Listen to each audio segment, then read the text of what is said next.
Good evening. I welcome you to this week's Friday Study Circle. So, right, I don't know who should we start? I think only three of us, so let us ask Badalji if he has first some things to share. Badalji, would you like to begin?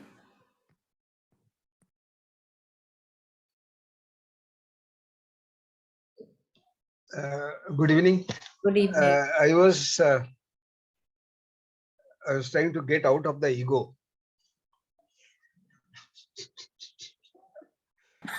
Good one. So about an hour back, I just came back. We are in Wanat actually. So we just came back. So I was thinking to how to get rid of this ego. So I just read for a few minutes. This is from the Sunlit Path. The whole universe moves in accordance with your ego.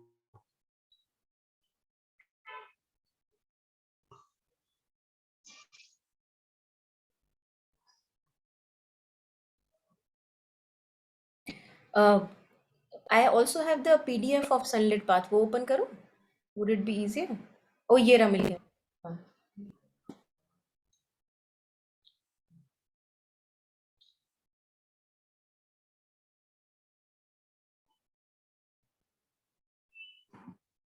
Yes, Parvati. Yeah, this the whole. So I'll just read it out. The whole universe moves in accordance with your ego. You are at the center, and the universe turns around you. If you look at yourself attentively, you will see it is like that. Your vision of the universe, that is you at the center and the universe all around.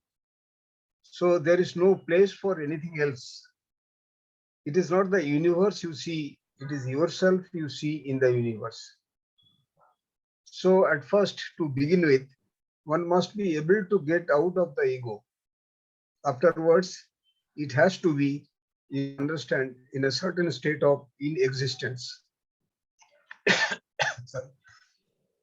Then you begin to perceive things as they are from a little higher up.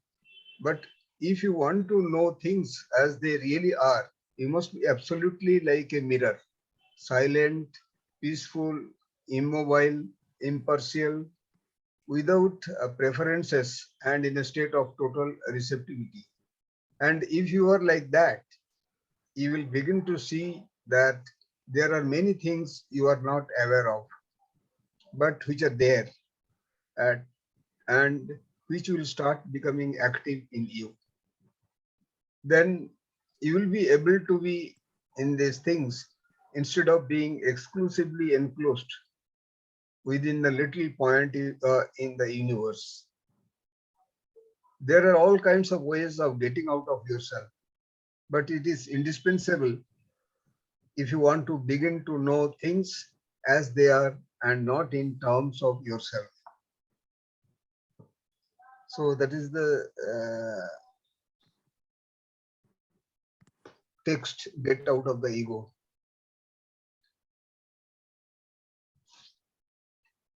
We had been practicing for that ego was there, and neither I was acknowledging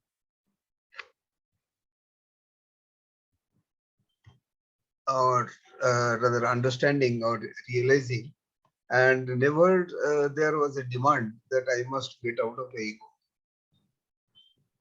As if these are all the characteristics which are required to live in the world, something like that. But now we understand that this ego is the only thing which is creating all these problems actually to move in a particular path. So the question arises how to practically start and progress to get out of the ego. First you have to start, and then we have to get out of the ego. Mother said that there are all kinds of ways of getting out of yourself, but it is indispensable if you want to begin to know things as they are and not in terms of yourself. So what I understand is that as they are as a neutral person, you have to see the things as they are, not with the thoughts which are embedded in me beforehand. So this is also very difficult.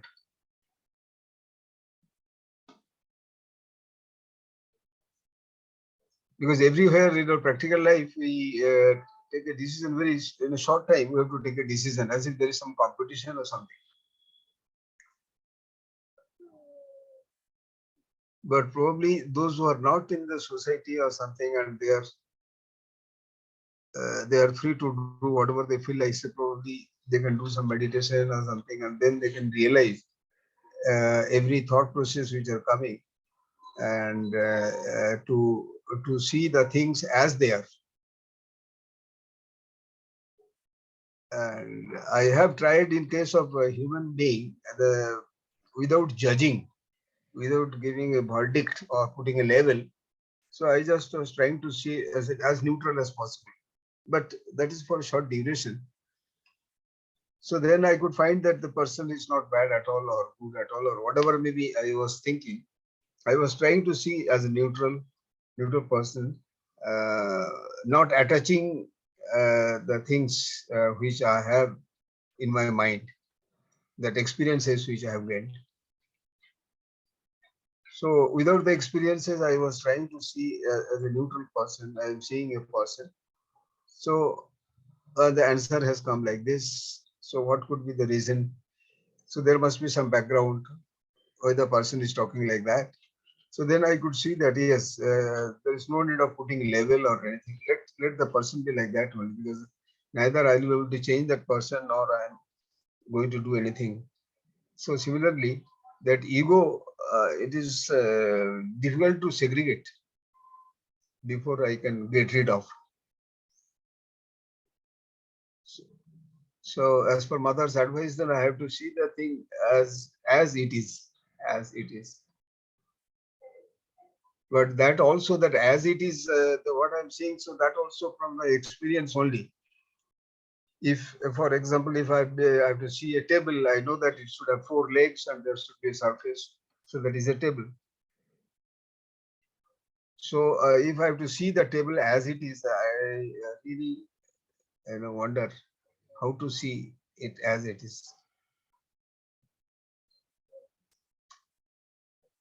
So if some light can be put into this thought process.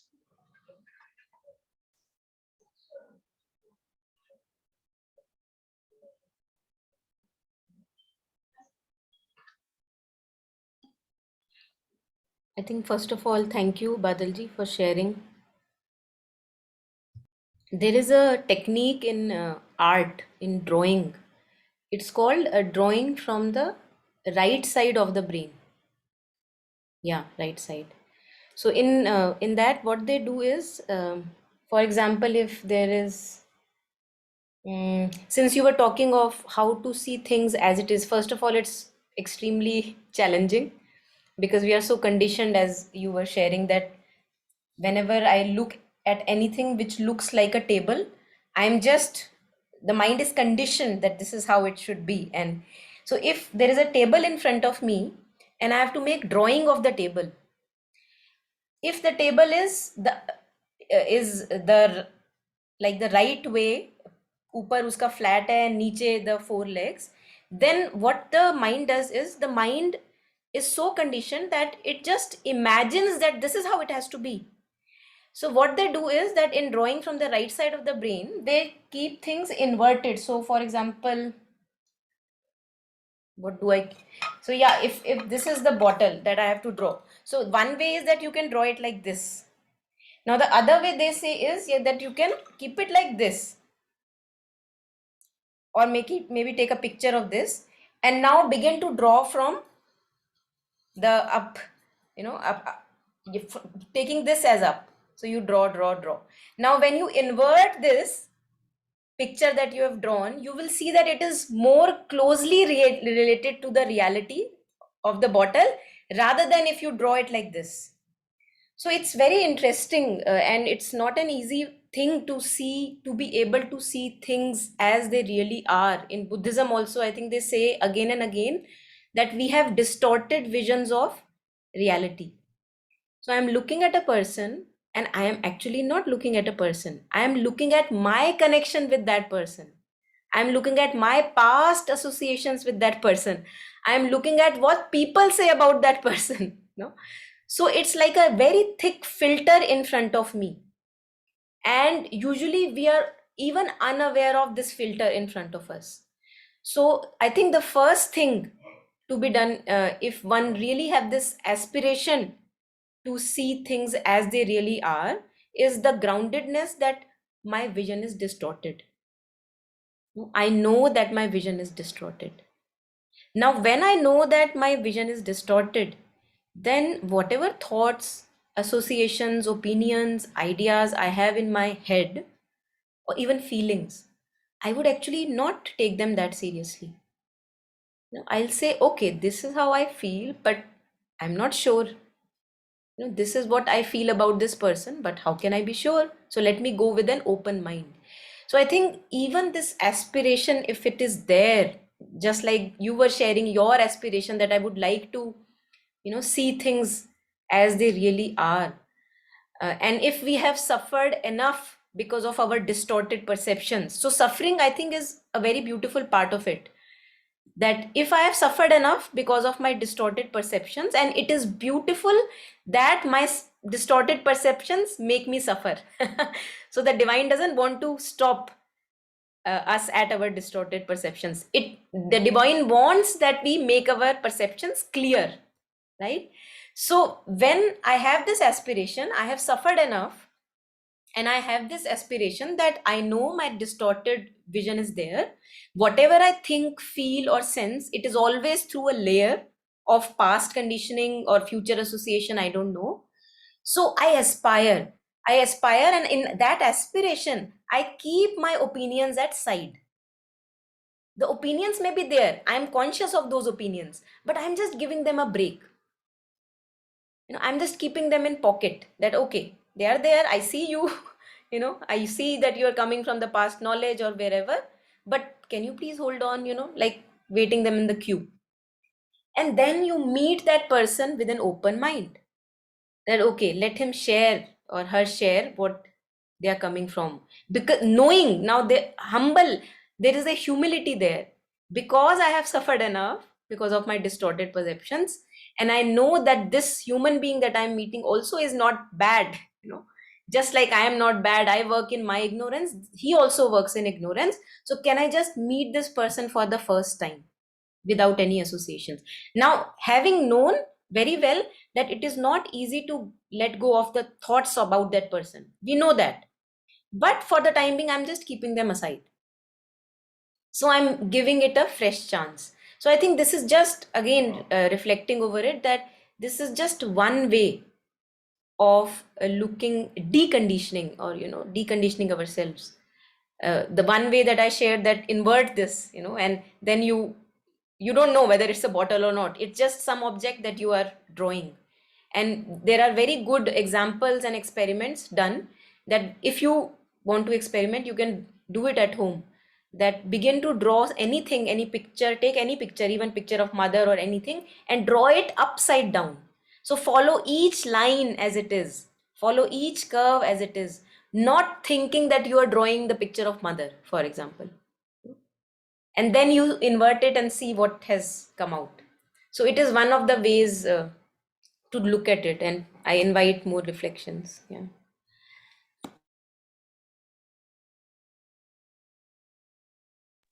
Thank you. Thank you. The simplicity with which he said that I'm looking to, I don't know, move over ego, that was so beautiful, because this is an aspiration, this is something worth kind of thinking, rather, compared to what the thoughts we have, that I want to lose 2 kgs, or I want to gain 5 kgs, or I want a better carpet, a better curtain. So thank you for that inspiration, Badalji. And for me, I feel that how I think it's Sri Aurobindo or Mother, it's there. They say that the first thing is to move from the outside ego to the inner silences or inner movements. So I think that when, rather than just focusing my everything on outside, he said this, that she said this is, it's like if I just focus inwards at, okay, see now Taru is reacting that way, or Taru is feeling this, when I'm able to, I think, see that and not getting caught in whatever I'm doing, I think that I feel for me is a bit of a step towards not, ego. I don't know, it's like we are so engulfed within or around it that it's hard for me to say what is ego and what isn't.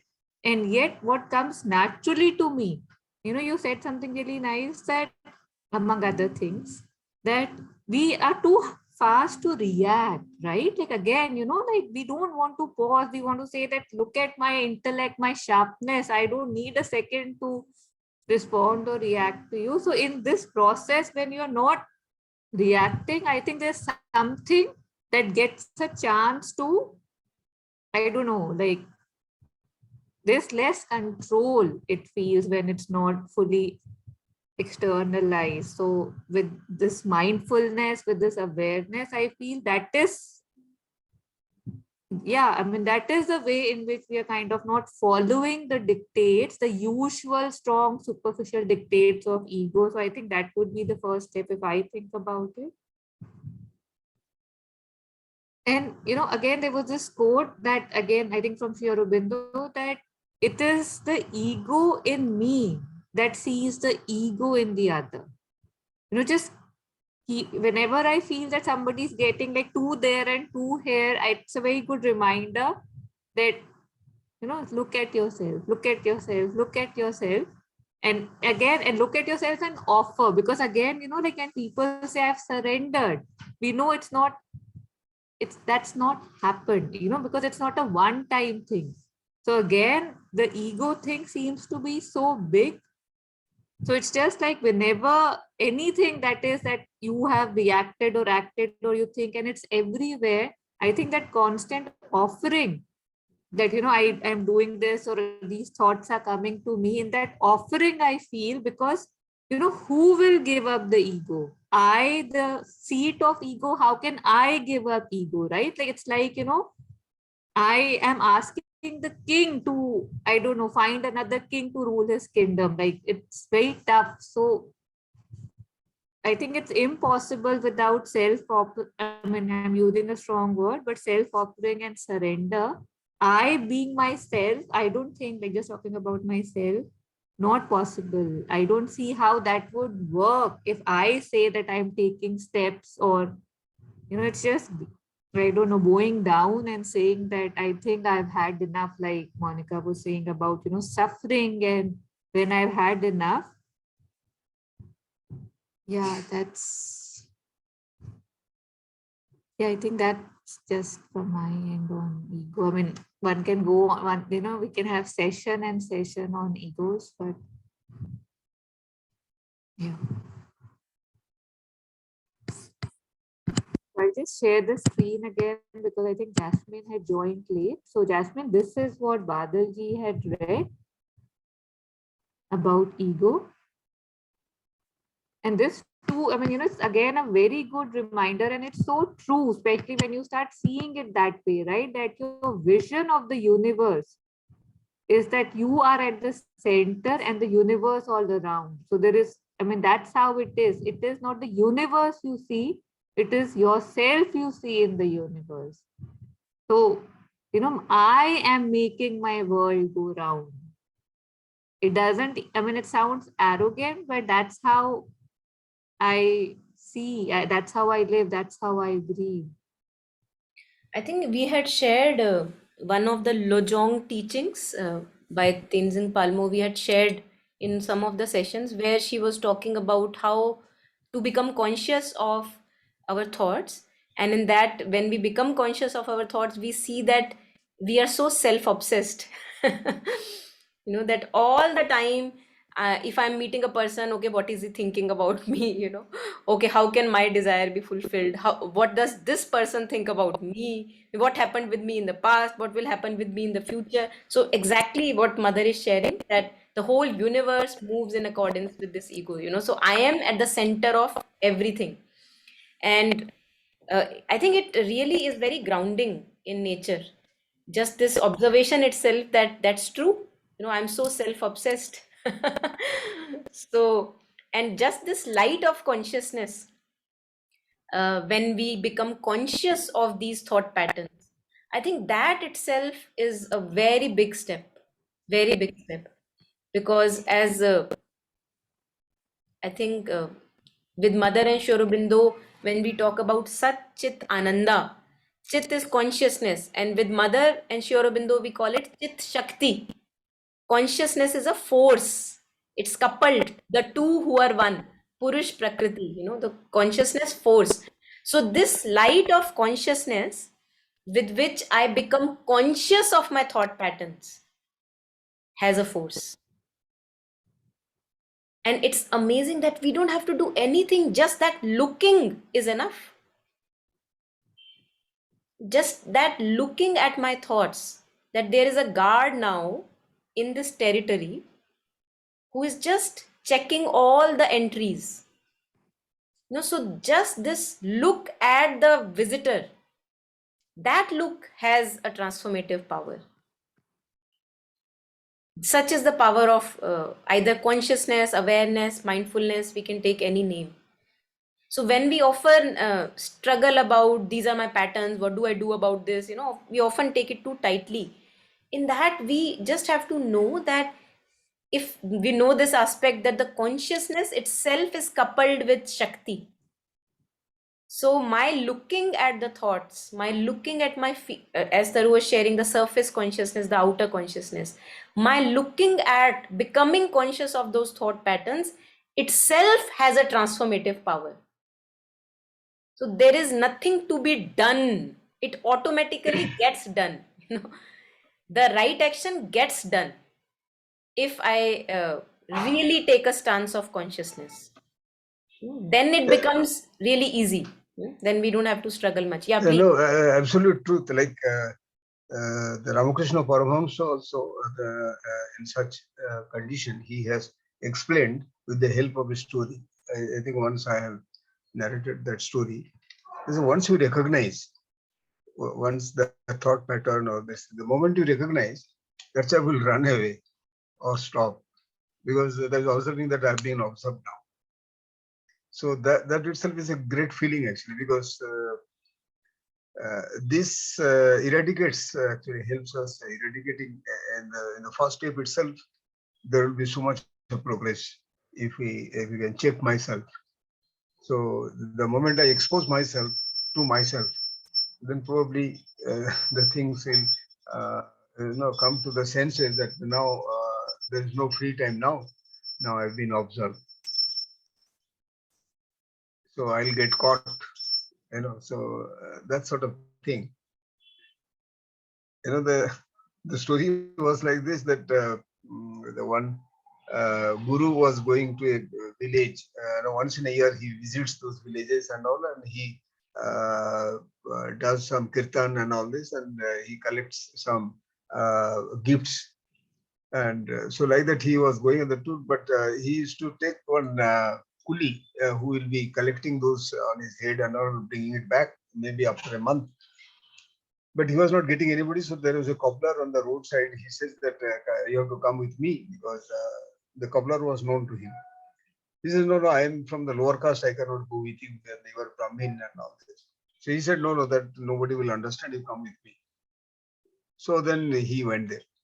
So then in the evening there, in that village, there was some sort of gathering where there was some kirtan was going on and all. And everybody has gathered and all, and they were totally submerged. So they were removing their shoes outside, and they went inside the hall. All the people participated. Now this gentleman, he was, since he was a cobbler and he's used to sit down near the shoes, actually, he doesn't feel bad. So he was not getting any place, so he was sitting near the shoes, where the people have opened their shoes. So then one person came late, and he saw that this person is sitting near the switch and all. He said, "Who are you? Are you are you bloody thief or something? Why are you sitting there?" So this chap, he was having this in the mind actually, because he's from the lower caste and things like that. So he got up and he started running. The moment he started running, so this chap shouted, "Thief, thief, thieves," and all this, "Chor, chor, chor." So then all the people around, they came and they started running. This chap was running faster, and other people also following him. So he was, then somebody got closer actually, closer to him on the process of running, and they heard him saying something. So they asked, what is he saying? He's saying that, "Guruji, I told you that they will recognize me, and now somebody has recognized me already. That, I'm a cobbler, so that is why." So what Ramakrishna used to say that once you recognize that, that you are the cobbler, means you are the third process as a cobbler. So then the doubt is there in the mind. So the doubt is generated, at least the first step itself, the doubt is generated. And in the next step probably, and that will also go off. Like, if we can understand this is that weakness which is creating, or this is the ego which I had been suffering all these years or something, probably at least the beginning will be there. From this story, what I realized, that there should be beginning. My shortcomings, if I understand and I accept this as a shortcomings, then there are many ways that I can get rid of. Thank you. Thank you.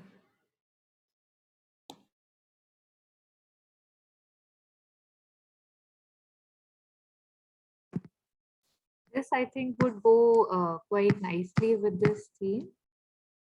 The secret below the surface. So all life, all existence is an enigma to the human mind, because the mind is a light which sees only the surfaces of things, or at most a little below the surface, and is moreover limited by its own circumscribed area of vision. You know, own circumscribed, like marking. It's so amazing. So it cannot see what is beyond those limits, and yet there are an infinity of things beyond its circle. It cannot see what is above. It cannot see what is within. It cannot see what is below. But what is on the surface is never the truth of things. The surface presents us only with facts, not with truths, with phenomena, not with realities, with imperfect indications, not with the realization of things in themselves. The secret, the truth, the reality of things is above, within, below. It is not on their surface. So since we were talking about, just seeing things and just knowing that what I can clearly see is definitely not it, I think is something that helps you in taking things a little more lightly. And I think that's what kind of goes against the ego also, because it wants to make everything a big deal, right? I don't know, a word, then eye contact, a remark. So just the strength with which mother says this is never the thing which we have seen, and yet we don't want to believe, right? Because that's where we have always lived. So the secret below the surface.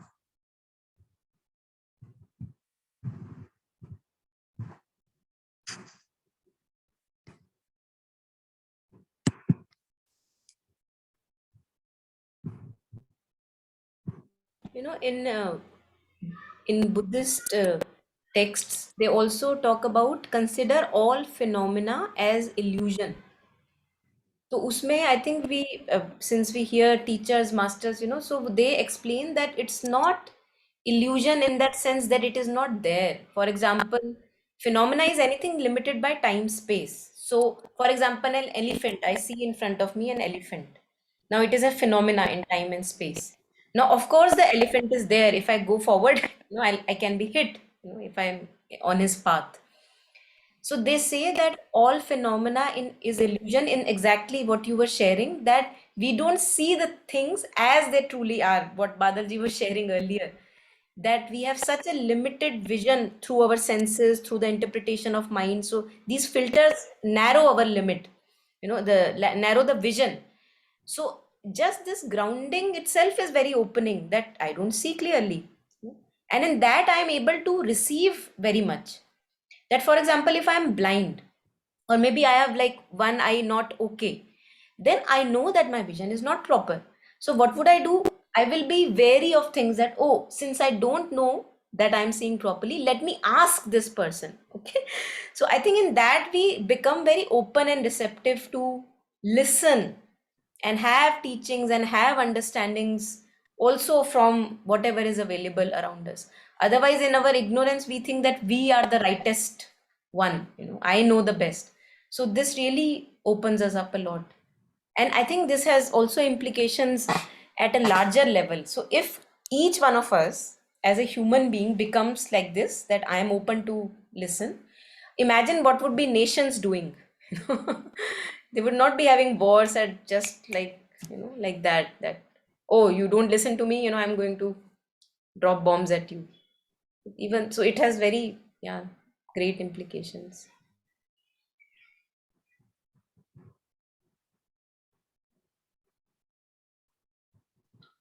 Now, when Thoruji was reading this, I was recollecting the Tagore, in one place he has said, like we see the rainbow. He says the rainbow, the 7 colors, what we see, there are other colors which we are not in a position to see. Say like Vibjo, we say, like violet, it starts with violet and finishing with the red.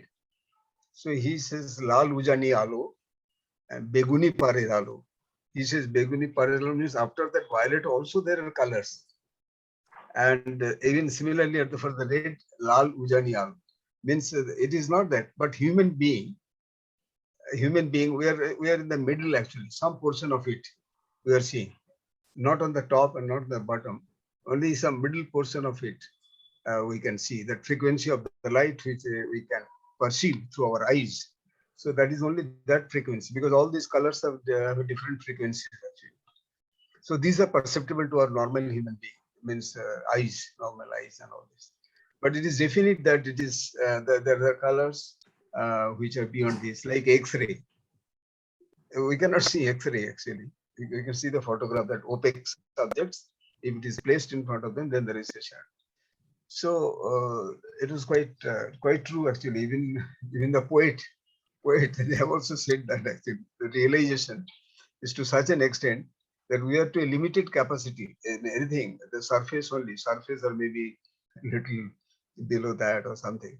But there are something which you are not in a position to see, and we don't recognize, because of our ego. We don't recognize that yes, it is there. Thank you.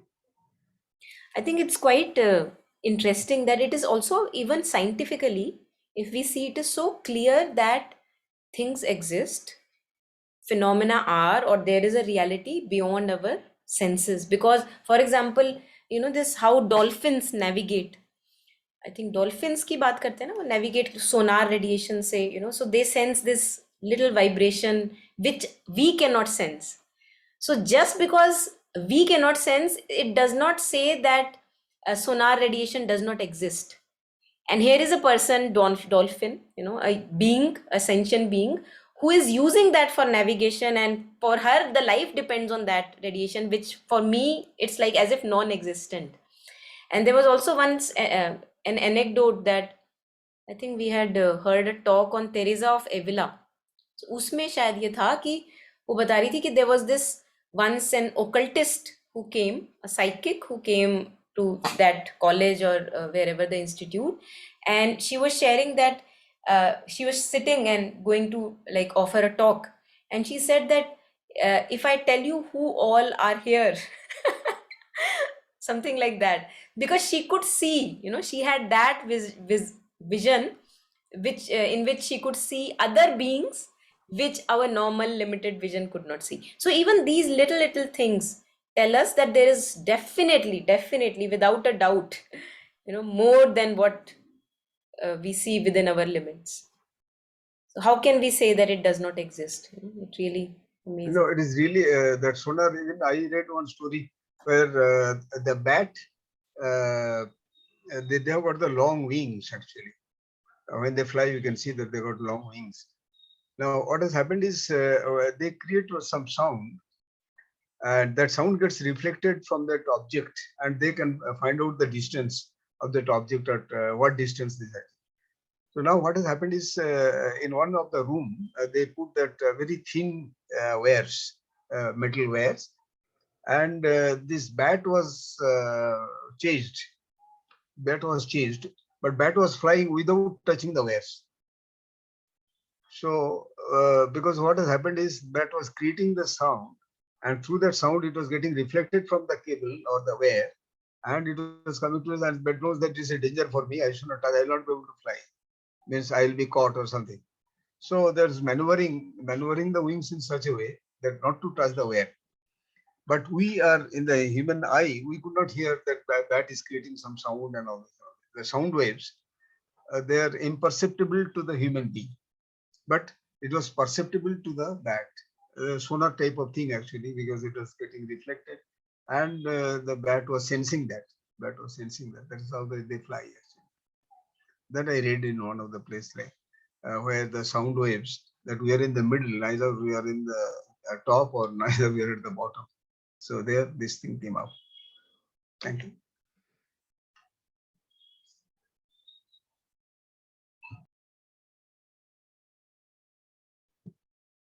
Monica, once when we had met René, remember, he himself, he said that if I could tell you who all are in the room right now, he had spoken about the Krishna spirit, he had indicated about Mahavatar Babaji. I don't know if you remember that.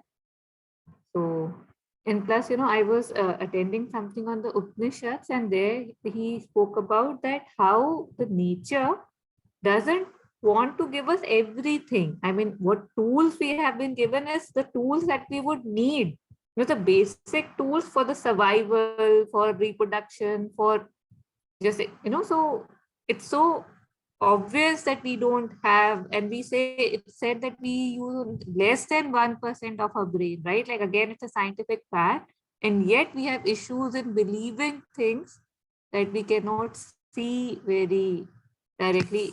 Just before the session, I was reading something, and there also Mother has spoken about 12 senses, that they are not 5.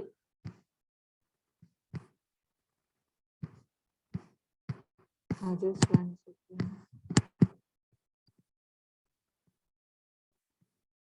Here also, see, some people also have the power to predict things which already exist on Earth, but at a distance, at a great distance, very far from the physical eyes.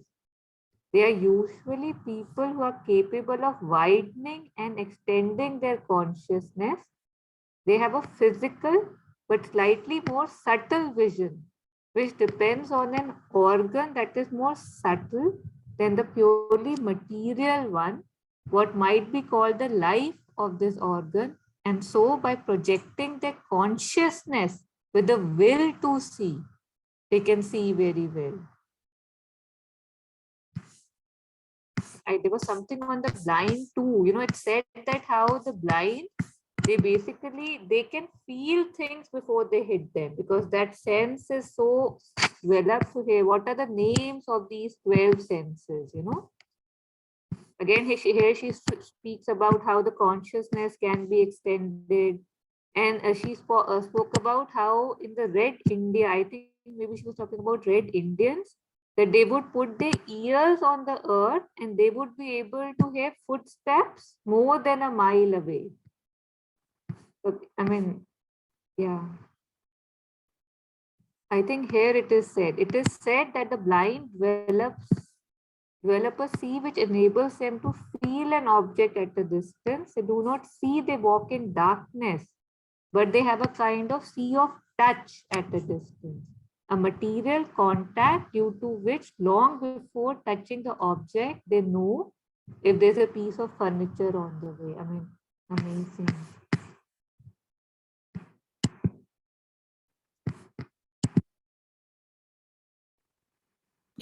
I think it also what you were sharing, beautiful descriptions, and I think that we don't challenge ourselves enough.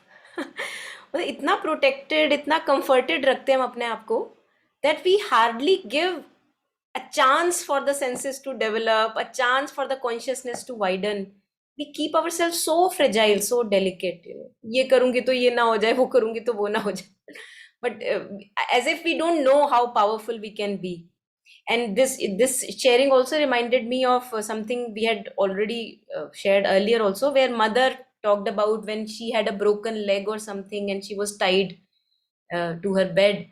There she experimented with this, and she said that she was able to widen her consciousness this much that she was able to see what is happening in the rooms away from her room. So physically she can't see, but she knows exactly what is happening there.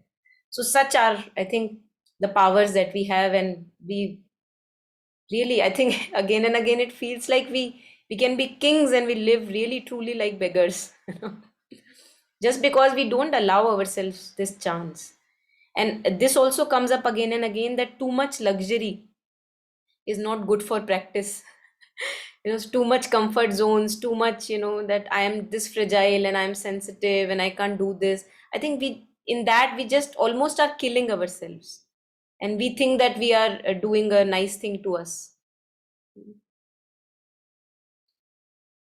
And that day I was sharing with Taru what happens in South India. For example, I had this privilege of going to Ramanna Maharishi's ashram once, and there they do this circumambulation of this parikrama of this Arunachala hill, and most of the people in South India are barefoot, and the temperature is really boiling hot on the concrete roads, and they, as if their feet are so adapted to that temperature, and if we go there and do a circumambulation barefoot, we will get blisters. But their feet are, so used to it, and as if they have a like a thick layer beneath their, which slowly gets developed once we allow the chance, to get it developed. So yeah, I think it's really interesting how fragile we make ourselves, how limited again, yeah, not wide in consciousness. I think we are okay with things very early on. Mm. We don't want perfection. We just want to get by mostly. And I think even in the physical plane, like, the top players and everything, they're the people who are not okay with being, they want more, right? Like maybe Discontent, yeah. discontent that I can be better. Like even now, we are hearing of these things and we know, the magics that the mystics do and stuff, but it feels that yes, let them enjoy. I'm happy with my cup of coffee, and, like this getting satisfied too Mm. early seems like the reason, right? And mother warns about being self-satisfied. She Yeah. does, yeah. There I feel again it's like everything is not applicable everywhere and stuff, because once there was something we read now, how she said that it's better to be a jack of all trades than a master of one, because then I think it's all, I don't know, whatever your journey is, what your purpose is, but about these basic things, we don't see it firstly around us too much, and when we come to know, either there's something in us we doesn't believe, or otherwise we don't feel the need. Yeah. I think this is moving us towards that our true nature, who we really, really, really, in essence, are, is this consciousness. And that consciousness is all pervading, it is not limited by space and time. So if I am in this room, yes, as a body, I am in this room, but as consciousness, I am everywhere. So the more, I think, the more greater the degree of self realization, also, I think that also expands, like you are at once you are in past, present, future, like what Anita Murjani shares in her experience, that when she was given this opportunity to actually be as consciousness, she could see past, present, future happening at once. So this, as we say, that time is an illusion also. Time is not linear, as we see कि सुबह 8 बज रहे हैं, फिर एक line move कर रही है, फिर 9 o'clock हो रहे हैं, फिर 10 o'clock हो रहे हैं. So this is only because our senses are limited and look at that in that way. And she was as consciousness, everything happening at once. In Richard Bach, his book, we have that as consciousness we can actually time travel and correct the past mistakes. So all of it really boggles your mind actually, but that's true, it can happen. So I feel that this also connects me, this discussion also connects me to that the more I realize myself as consciousness and the more I live as that, the more intuitive we become naturally, like a byproduct of it, because you just know, you just know.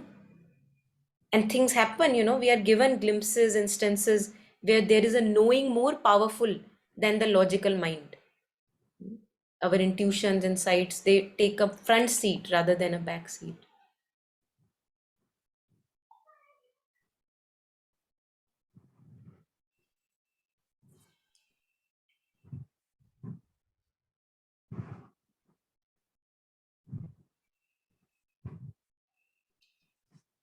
And regarding, I think, dreams, oh, sorry, please go ahead. मैं तो नहीं बोलती नहीं आप बोलो please, बोलो हाँ. please. No, I'll just go on. No, Give me why 2 don't you hours. finish this thought? Yeah. No, it was not, it was just additional. Please go ahead. Yeah. I was sharing something, so आप ये finish करो. In dreams you said, and then I'll share this dream. So I was sharing that I was hearing Alok Da, and he was sharing that mother also talks about that people have dreams when they are young. This is how I want to be, or this is how the world should be. And mother says that these dreams are very precious because anything is possible. So we must actually nurture these dreams which are aspiring towards a perfect life, a perfect ideal. These things can happen and will happen. So was just yeah, reminded me of that. Please go ahead. When I had finished my college, I remember I had met an alumni, and he was in the development sector. Like he was working in an NGO. Like after doing the MBA from a top program, he was like almost earning nothing.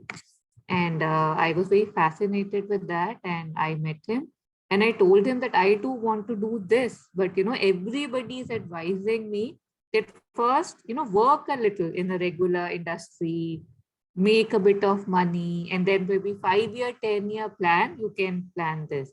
And he said it with a lot of conviction, then it's not going to happen. Like if you believe in it, you do it right now. If you just want to have this thing that, yes, I want to do something good, if that's good enough for you, then you do whatever you want to.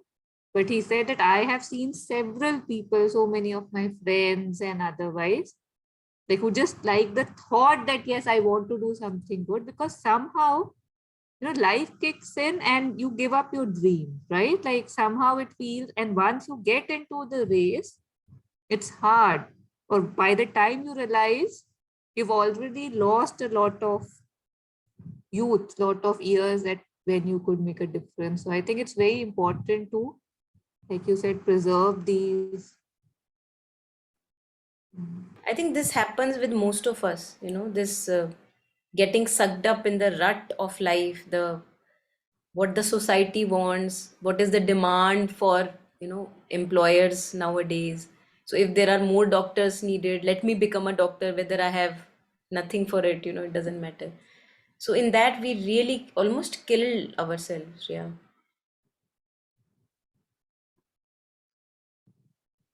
While if we could just nurture in every child, if we could just nurture what he is first of all good at, and then, as mother says, near to far. So first I'm looking at myself, I'm seeing, okay, this is what I'm good at. Let me nurture this. And this is what I would like to maybe put effort in. So I'm not good at it, but I would like to put effort. So near to far, I think, because that also takes care of this problem of confidence in young people, that because they leave what they are good at, their own talents and abilities, then they are like wondering ki, why am I not feeling confident, because you have not nurtured your own gifts and talents. So I think that has to be the base. And yeah, and then we slowly grow or expand in any areas necessary.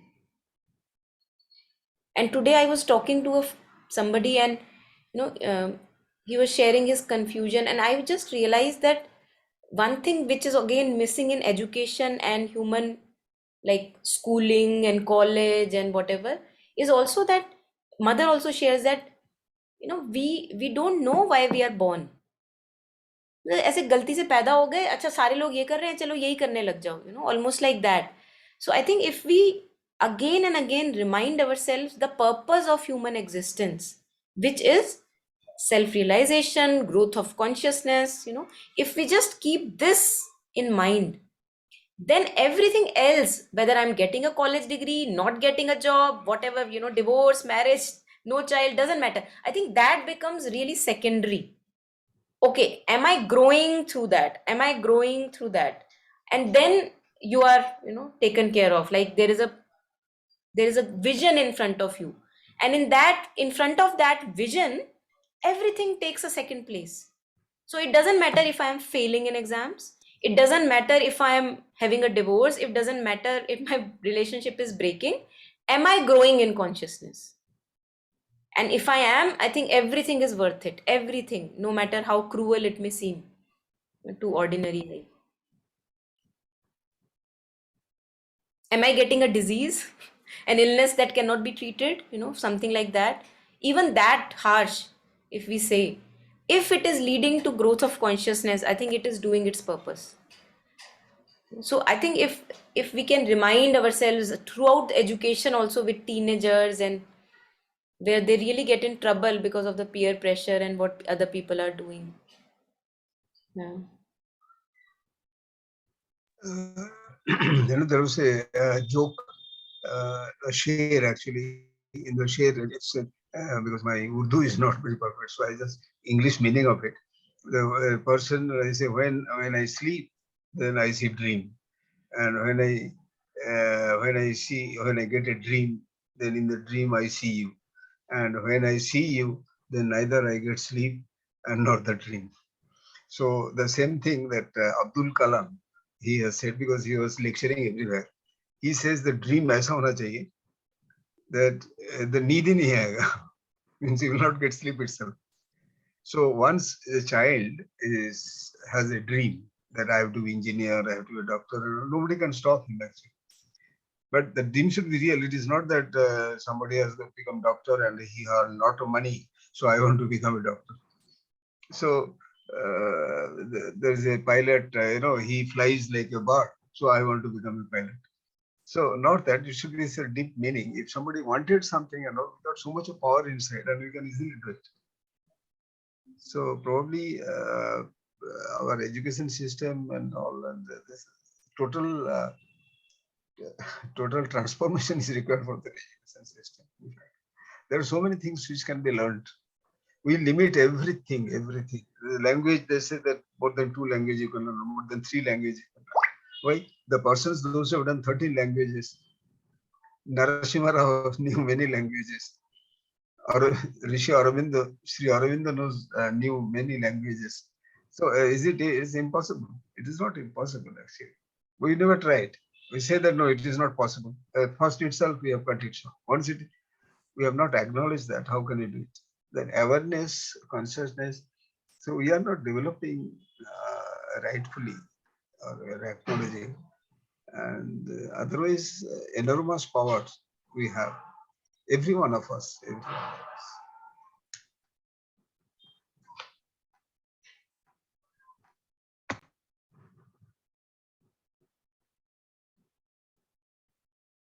I remember I must be, I don't know, 5 or 6 years old. And there was somebody who was visiting me from outside India. And usually people don't talk to kids, right? But she pulled me aside and she was, I was on her lap and she said, "What do you want to be?" So I thought and I said, I want to be a painter. So she said, oh, you're good at painting. I said, no. She said, I don't know, she asked me, practical questions that you would paint a lot. I said, no. So, and then she said, okay. So, my first reaction was that she is not asking me what I'm good at. The question was, what do I want to be? And I would love to be a painter. So that's what I answered. But with the questioning, slowly it got into me that okay, what you are good at is what you have to become. How that I could see that in about a month some transformation had taken, and then I laughed at myself. So I'm so bad at drawing, and I'm really bad at painting, which I was at that time. But just to see how that changes, right? That how you're asking the wrong question. So yeah, just I'd forgotten about it, but just with this conversation I was reminded. I think mother talks about the refinement of senses in education. और उसमें अगर आप देखो मतलब ऐसा लगता है कि what are our senses? They are just like tools. Now every tool can be sharpened. Every tool has the power to become a better tool. It's just as Badalji was sharing that we don't put effort. So the moment you say that, okay, these many languages I want to learn, there is a passion arising. Mother says that even passions are preferable than dead inertia. In no time you would learn. It's impossible that we don't learn. And what you were sharing, the moment one day if you decide that, okay, I want to learn it, this is what I want to really learn because I would enjoy it. I think nothing can stop it. Nothing can stop it. So as all of you were sharing, both of you, that it's we who limit ourselves, and what you were sharing, the text, our own circumscribed vision. So yeah, so true. Reminds me of Rumi's quote, I think you had shared once, where he's sitting with this in front of prison, a key, where he's laughing that it's really amazing to see that man is sitting in the cage and the key is next to him. Yeah, Hafiz. Yeah, Hafiz tha? Acha. Yeah, I think it was something like this. Okay, the funniest thing, or the most paradoxical thing for me is to see a man sitting in a cave with the key in his hand. And imagine with this, imagine us going into depressions, and imagine us taking an attempt to even suicide, and all of that is my creation. I mean, the extent of it. And all the time I am thinking that other people, other things, other situations, they are responsible for my condition. I mean, such blindness we can live with. One doctor was mentioning that 90% of the diseases are psychosomatic. All these lifestyle diseases and things like that, these are all psychosomatic. I think we almost again, I feel that again and again we come back to just the power of being aware. Just being aware what's happening in here, in here, in here. Looking at it, becoming conscious of my own thoughts, my own movements. And then I also get the power to change. In that consciousness itself, the force comes with me. All the time it was with me.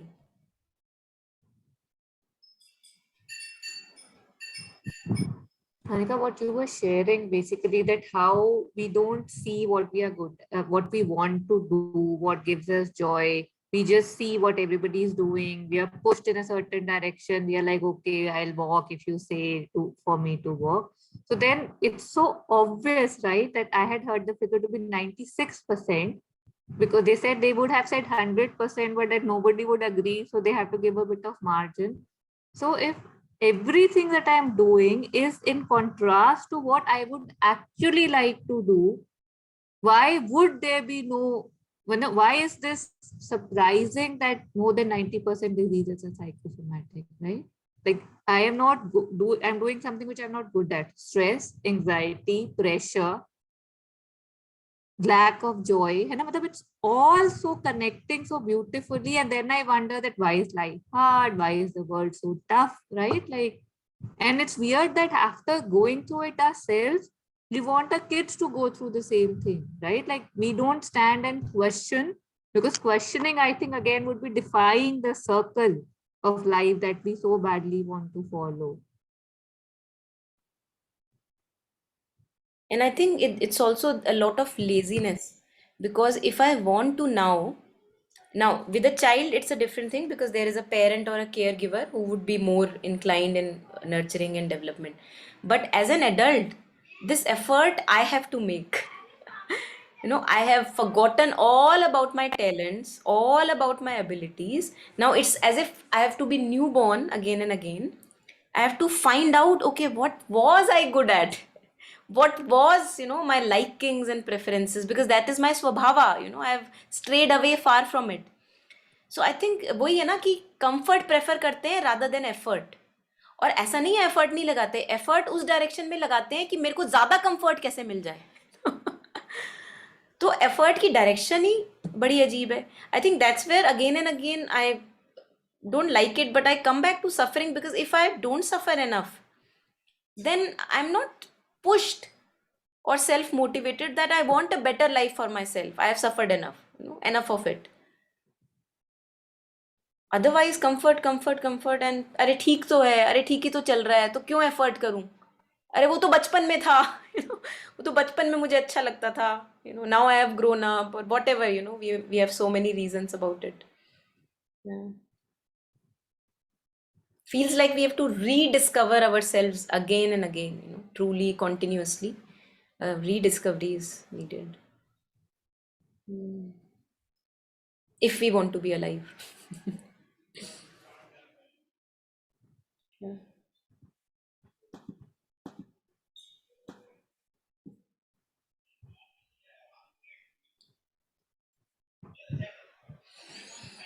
Should we end? Should I? Yeah. Yeah. Sure. Yeah. There is some, this is one small thing that I'll share before I end, if that's okay. So,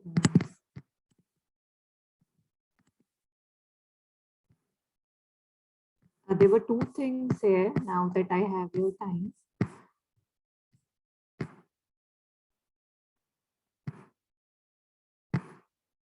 Okay, so here it says that my beloved mother, if only I could convince my ignorant being that it is possible to find you in the center of my heart. So mother says, it is not a question of convincing your heart. You must get the experience of this presence, and then you will become aware that in its depths, your heart has always been conscious of this presence. Again, the stress on practice, that just words will not get us there. I mean, no matter how beautiful this sounds, but mother says you must get the experience of this presence. I think somewhere mother also shares that almost everyone gets an experience at some or the other time, but it's just that we choose to follow the logical analytical mind rather than to believe in the reality of that experience. So she asks us to actually relive that experience. Yeah. And this is the last one. I haven't even finished reading it fully, but it was quite nice. So it says that, mother, I want simply to leave the body. It is the body which separates me from you. To say that it is your body which separates you from me is sheer stupidity. It seems to me that actually it is just the opposite. For without the possibility of seeing me daily, what contact will you have with me in the present state of your consciousness?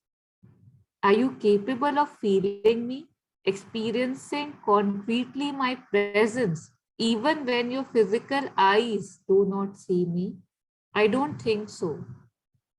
For if it were so, you would not complain of separation.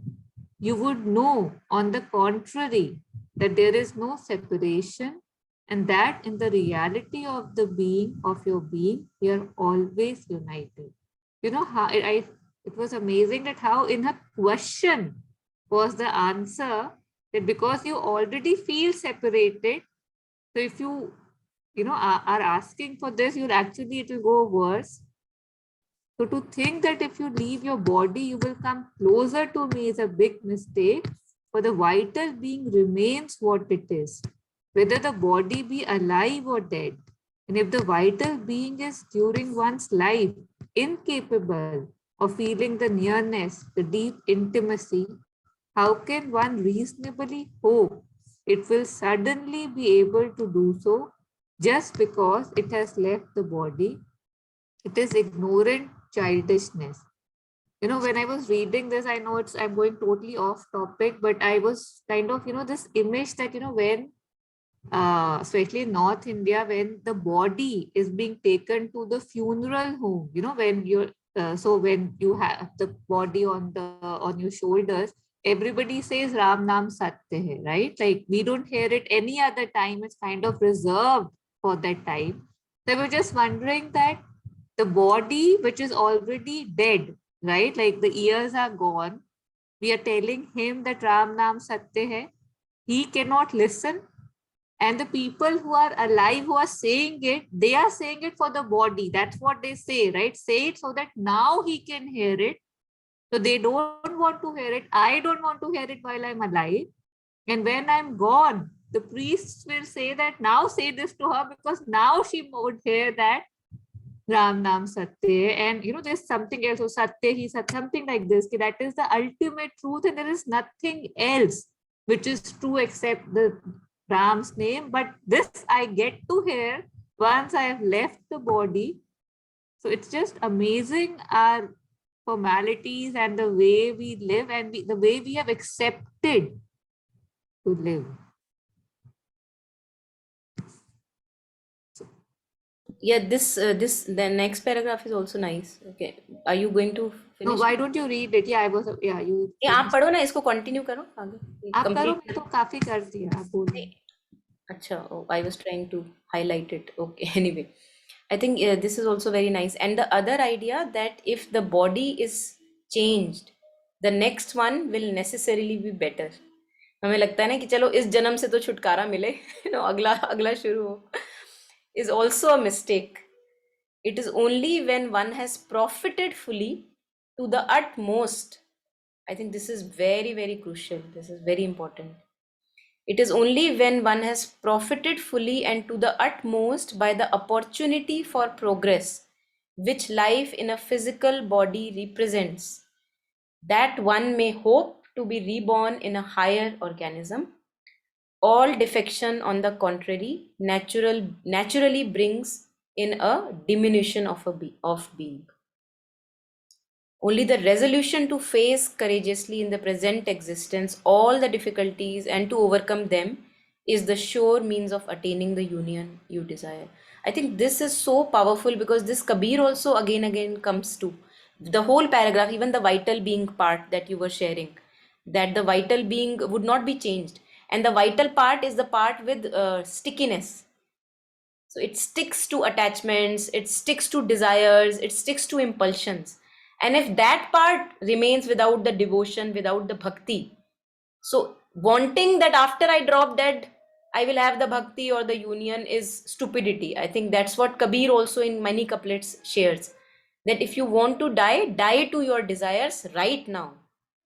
Don't wait for another birth, desire a good rebirth. And again, his even his actions, Kabir's actions, what he used to say that when I'm over, you cremate me in the place which is the most worst known, so that you can know that what matters is the action in this life and progress in this life, and not a desire for a better birth. That's not going to happen. So I think it's very, very important, very crucial. Thank you for sharing. I think this also is very motivating whenever we read it, that right now I have to take care of my stickiness right now. And I think it also pushes me towards the urgency of it, that I would not tallow it to next day or the other day.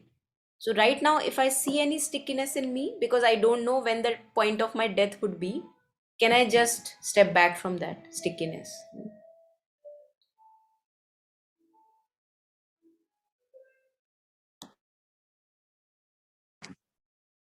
So I would have asked Kuldeep ji if he had any sharing, but he has left.